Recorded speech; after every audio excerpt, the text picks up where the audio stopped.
Instruction આપશે કે N Damor સાહેબ આપ આવશે.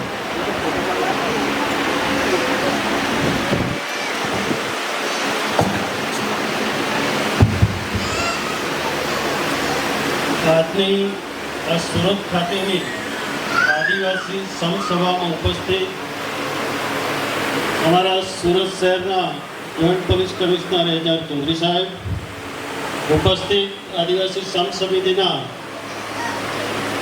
એક્ટિવ અને પ્રેસિડેન્ટ જેવા અમારા મિત્ર ફતેહસિંહ વહોનિયા, ઉપસ્થિત રિટાયર્ડ ડીવાયએસપી મીનામા સાહેબ, સુરત શહેરનો ફરજ બજાવતા ત્રણેય પોલીસ ઇન્સ્પેક્ટર સુવેરા, ડામોર અને રાઠોડ, અમારા પોલીસ ખાતામાં બહુ જૂના એક જમાનામાં સુરત શહેરમાં જેનું નામ લેવાતું હતું એવા અમારા માનજીભાઈ ભમાન, ઉપસ્થિત રમણભાઈ ડામોર, ઉપસ્થિત બેનશ્રીઓ, ઉપસ્થિત ભાઈઓ અને બહેનો.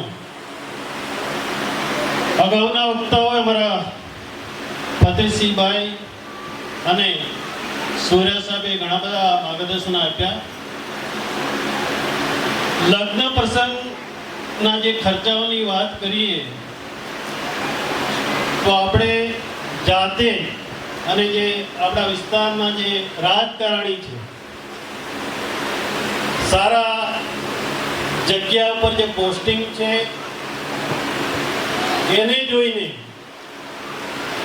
જો કોઈ રાજકારણીને જો લગ્ન હોય તો 150 થી 200 ગાડીઓ હોય તો અમે 10 થી 15 કિલોમીટર થતો હોય અને કોઈ અધિકારીના છોકરાના મેરેજ હોય ત્યારે પણ એવું થાય છે તો અમારા જે ગામડામાં રહેતા અને જે મજૂરી કરતા એ પણ એવું વિચારે કે અમે કઈ વટ જવા દેવાના નથી. રાજકારણી અને અધિકારીઓ આટલો ખર્ચો કરે તો અમે કેમ ના કરીએ?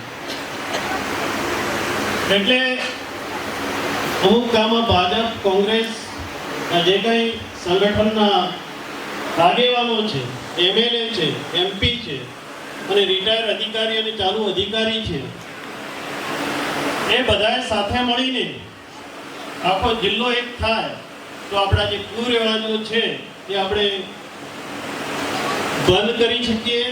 સાબરકાંઠામાં બે જ તાલુકામાં ટ્રાયબલ છે, વિજયનગર, વિજયનગર અને ભિલોડા, પણ ત્યાં સમાજના નિયમો એકદમ કડક છે.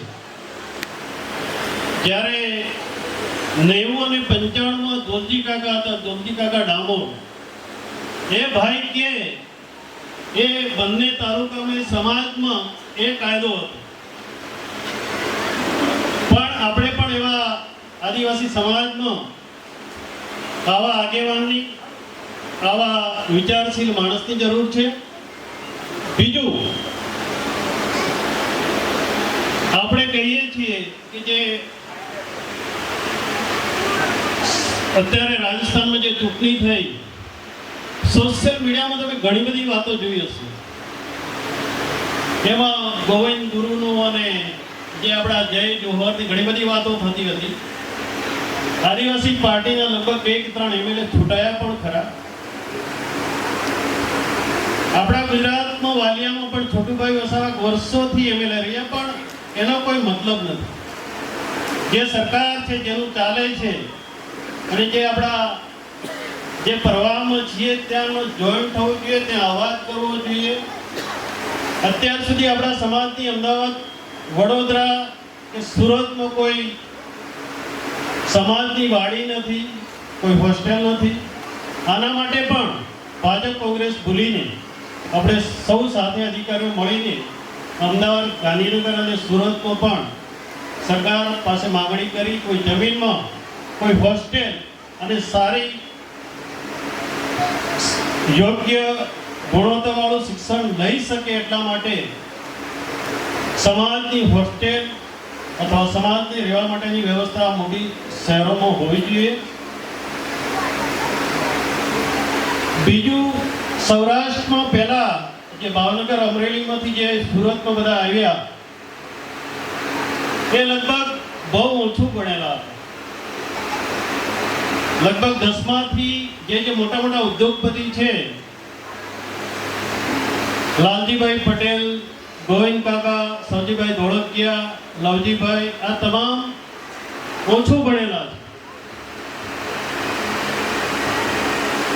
જે ડાયમંડનો ધંધો હતો તો મૂળ જે સુરતના જે પટેલ હતા કણબી, એમનો ધંધો હતો. ત્યાં નોકરી કરવા આવ્યા એ લોકો સુરતમાં જ રહ્યા. જે તે જગ્યાએ ડાયમંડ ઘસવાનું કામ પણ કર્યું અને એમાં બહુ એક્સપર્ટ થયા, એમાં બહુ ઊંડે ઉતર્યા. અને એના 10 કે 5 વર્ષ પછી પટેલોનું અમુક ગ્રુપ બનાવી, 10નું, 15નું, 20નું, પોતે ડાયમંડની ફેક્ટરી ચાલુ કરી અને અત્યારે એ લોકો ટોપ લેવલ ઉપર છે. ઘણીવાર આપણે પોલીસમાં, ઘણા બધા પોલીસમાં અહીંયા છે તો અમુક 7મું કે 8મું ભણેલા છે. હીરા બજાર કે જે વરાછા પોલીસ સ્ટેશનની નીચે બ્રિજ છે, બ્રિજ નીચે ઘણા બધા માણસો બેસી રહે છે. એ લોકો પણ મહિનામાં લગભગ 5 થી 4 લાખનો વેપાર મોટરસાયકલ કે સ્કૂટર પર બેઠા બેઠા કરી લે છે. અને એ આ સુરતમાં એ પટેલો તમામ અત્યારે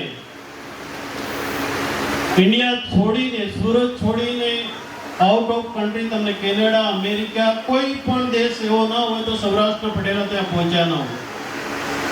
એનું મૂળ કારણ કે આપણે તો ટ્રાઇબલ, આપણે બધા જઈએ બહાર, પોલીસમાં હોઈએ તો ગામડામાં, ઘર તો ગામડે જ બાંધવું છે ને ગામડે જ રહેવું છે. પણ આપણે બી એકવાર પોલીસમાં જોડાયા પછી આપણે પણ જે તે શહેરમાં, સુરત કે અમદાવાદ કે વડોદરા એવી સિટીમાં રહેવા માટે પોતાનું પહેલાં તો મકાન લઈએ, આપણા છોકરાને વ્યવસ્થિત ભણાવીએ.